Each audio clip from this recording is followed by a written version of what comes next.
i-combine mo na lahat.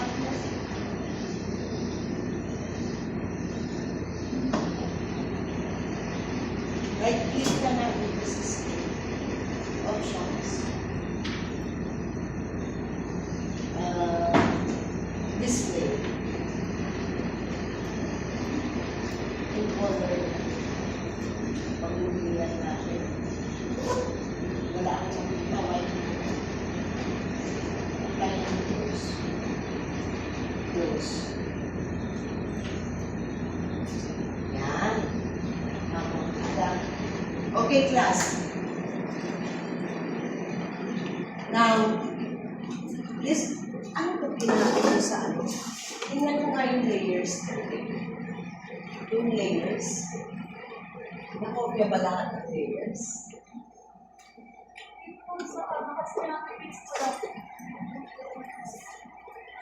Okay. Nakopya. Mag-create ka na ng layers sa elevation. Okay, class, listen na sa elevation. Elevate.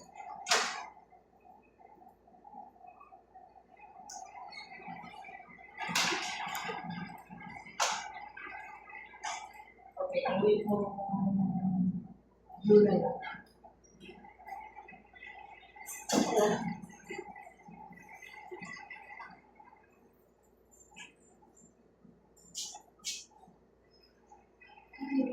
Hirap naman. Okay.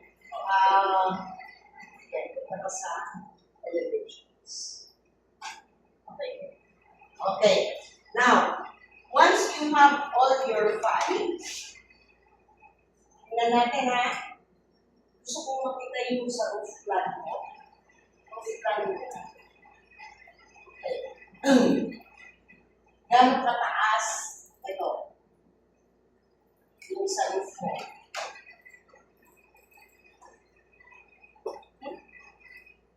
1.5.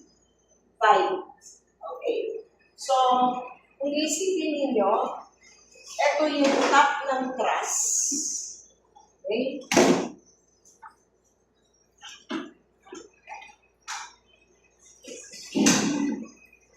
Here is the top of the truss. On top of it are the purlins. Okay? And on top of the purlins, yung roofing material.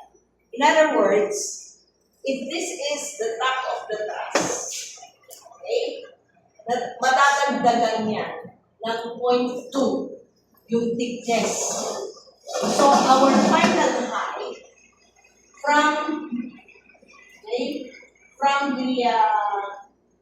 from the base, okay, tignan natin ha, paano kaya nakakabit yung truss dito? Yung truss nakakabit sa bigan. Okay? Kaya, dito naman ang finish. Okay. So, if this is your roof beam, ito yung mga roof beam. Dito nakakabit yung truss.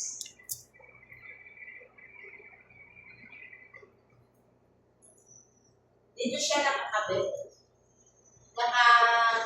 Nakaikit. So, may dalawang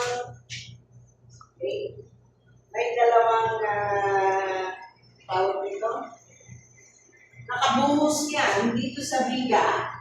Ang tawag natin dyan ay anchor strap. Yung anchor strap. Tapos, ipapalaman dyan yung truss. Tapos, ibubog. Okay.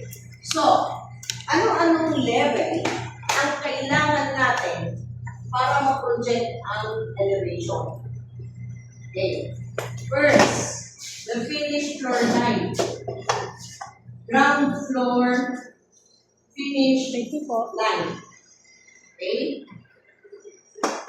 Next, kailangan makuha mo yung second floor line. Then the next one, is the top of the beam.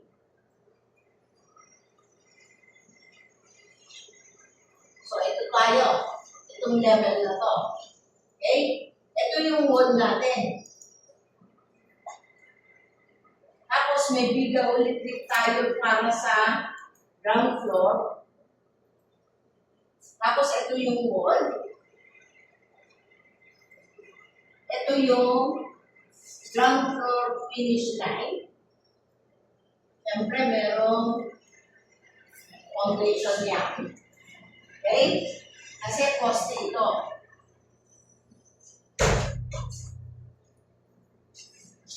Okay. So, ang sinasabi natin ground floor line, nandito yung what? Nandito yung ground.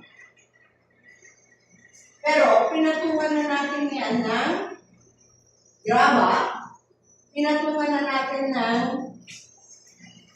slab. Okay? Ito na yung slab natin. Ang ground floor finish line, ito, sa taas na yan. Okay? Pagdating dito sa second floor, ito yung flooring mo. Ayan yung flooring mo. Okay? It is your flooring. Mula doon, yung level na to, ito ngayon yung second floor line. Tapos, itong level na to, okay, this level is the top of the beam. Okay? Next, tataas ngayon yung so, ito na po.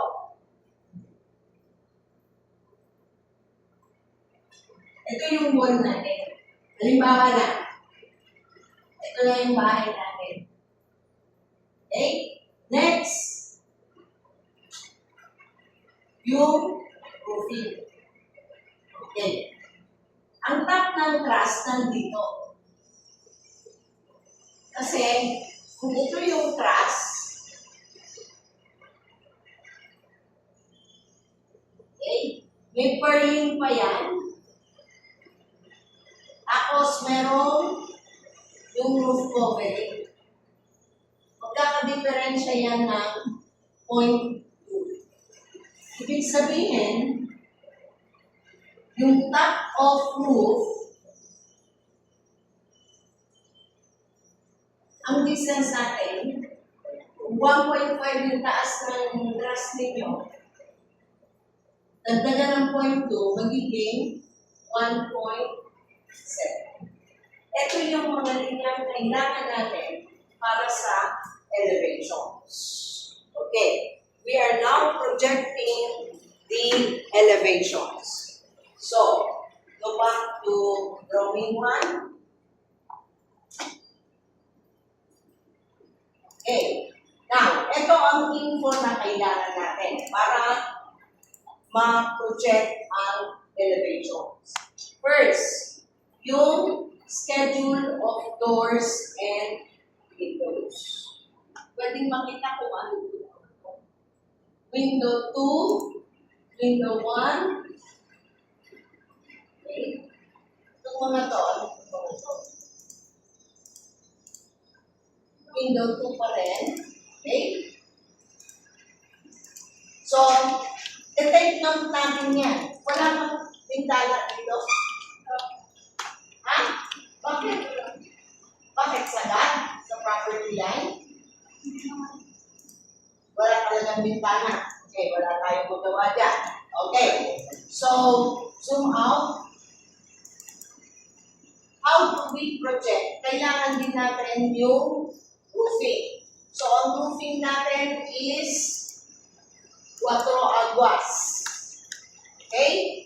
Now, asan ang front? Dito. Where is the front? Oh. Saan ang front natin dito? Ito? Hindi. Andito pinto eh. Ito ang front? Ha? Okay. So, ito rin yung front. Diba? Okay.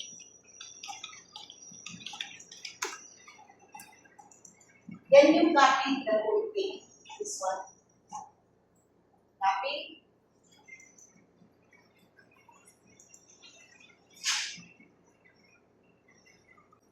Okay. Paste mo natin ito. Okay. Now, when you rotate, rotate. Oh. Yung i-rotate natin kasi ang front niya nandito. Diba?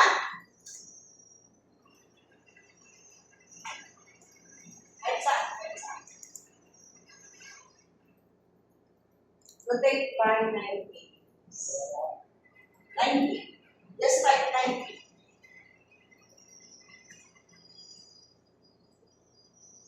Ito ngayon yung first floor. Ito yung second floor. Remove mo lang. Left.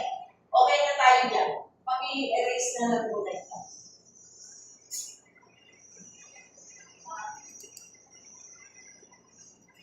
Oh my God. Left. Ha? Hindi. What's the layers?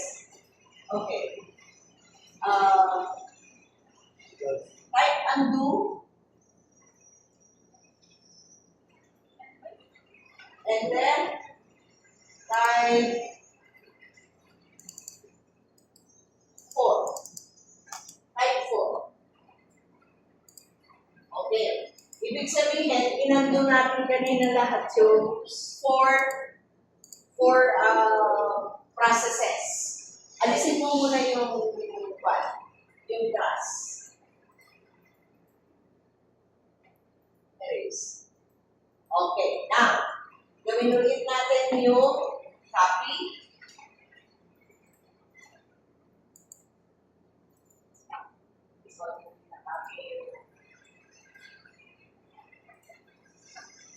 Copy.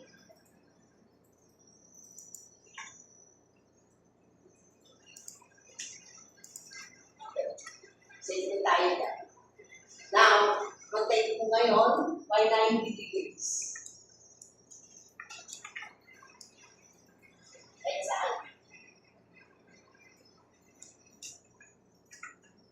Okay.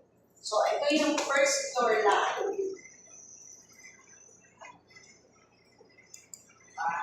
Marami pa rin. Rotate ulit ng 90.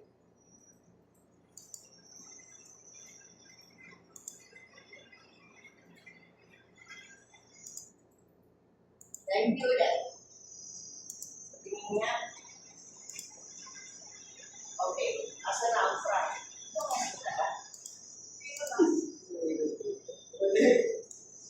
Protect na ng 90. Dapat nandito tayo.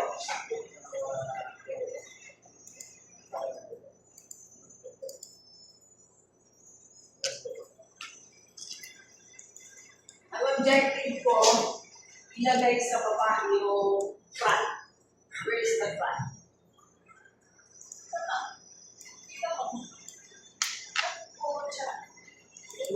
Ulo.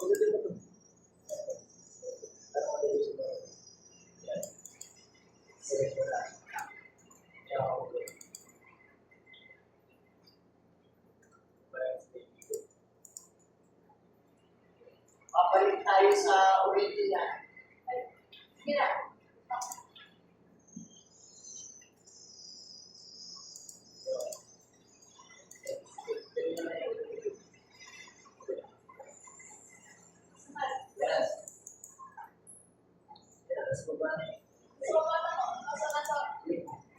Again, asan ang front mo?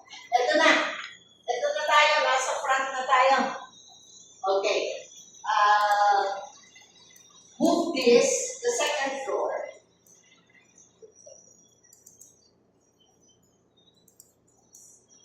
Ilinya mo dito. Dito mo po din. Dito. Yan. Tapos, ilinya mo dito.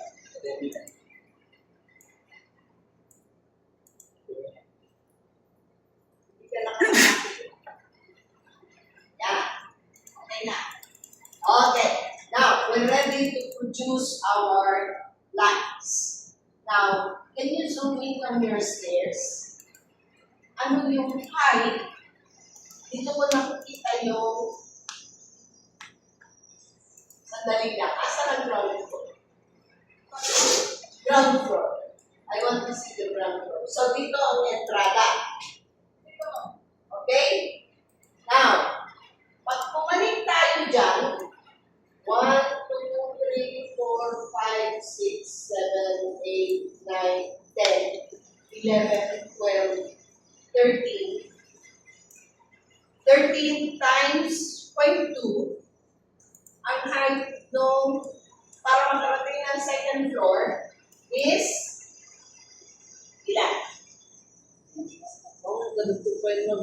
Dali lang.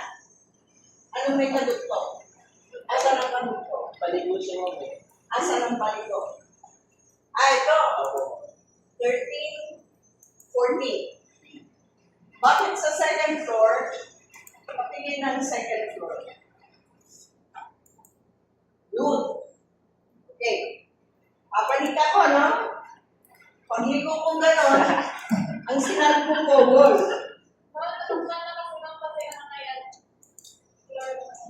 Ha? Mali nga yung direction ng stairs. Mas maganda kung dito mo nilagay yung map. Balik ka doon. Bakit ka nag-additional dito? Okay? Pwede ka naman sumagot doon. Alisin mo ito ngayon. Ay, wow. Three mo ito.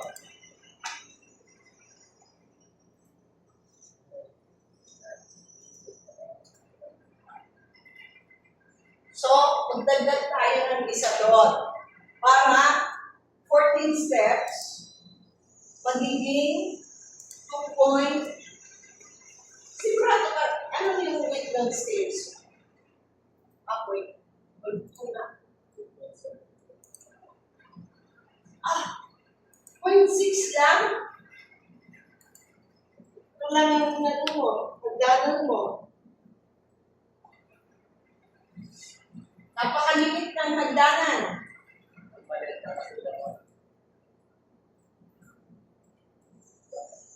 Okay. Napakalimit ng hagdanan. Zoom out, please. Ayusin natin ito. Okay? Kasi dapat nag-ano ka eh, yung nag-offset ka, paloob.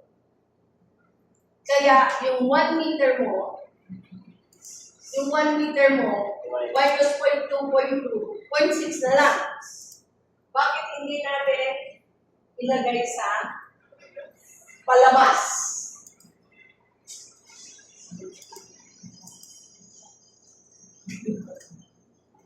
Para ito ang width ng stairway mo. Itong line na ito, i-offset mo palabas. Point ano ba? Ang 0.2.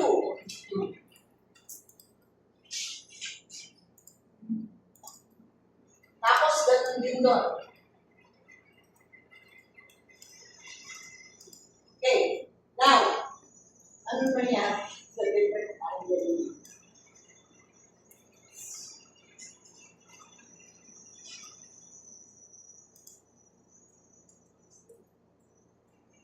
Ibig sabihin, itong mga poste mo, ililipat mo ito.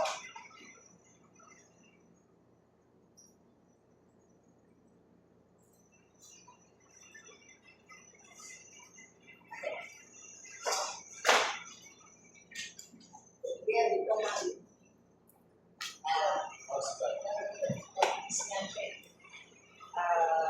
Yung ito.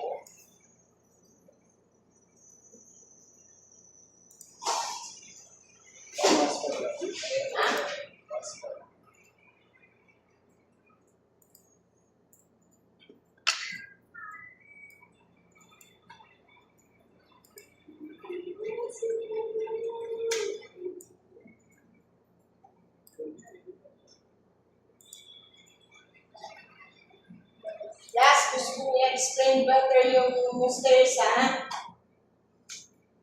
Kailangan tama ang stairs ninyo. Okay. So, ibig sabihin,